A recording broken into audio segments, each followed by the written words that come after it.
ہاں ہاں قسم ہے چاند کی اور رات کی جب رخصت ہونے لگے اور صبح کی جب روشن ہو جائے کہ وہ آگ ایک بہت بڑی آفت ہے انسان کے لیے ڈر کی چیز، یعنی اس شخص کے لیے جو تم میں سے آگے بڑھنا چاہے یا پیچھے رہنا چاہے۔ ہر شخص اپنے کرتوتوں کے باعث گرفتار ہوگا، مگر داہنی طرف والے نیک لوگ جنتوں میں ہوں گے اور پوچھتے ہوں گے، یعنی آگ میں جلنے والے گناہگاروں سے کہ تم دوزخ میں کیوں پڑے؟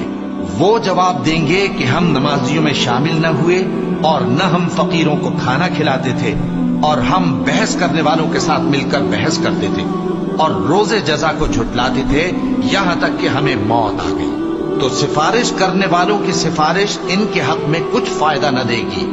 ان کو کیا ہوا ہے کہ نصیحت سے روگرداں ہو رہے ہیں؟ گویا گدھے ہیں کہ بدک جاتے ہیں جو شیر سے ڈر کر بھاگ جاتے ہیں۔ اصل یہ ہے کہ ان میں سے ہر شخص یہ چاہتا ہے کہ اس کے پاس کھلی ہوئی کتاب آئے۔ ایسا ہرگز نہیں ہوگا۔ حقیقت یہ ہے کہ ان کو آخرت کا خوف ہی نہیں۔ کچھ شک نہیں کہ یہ قرآن نصیحت ہے، تو جو چاہے اسے یاد رکھے، اور یاد بھی تبھی رکھیں گے جب اللہ چاہے۔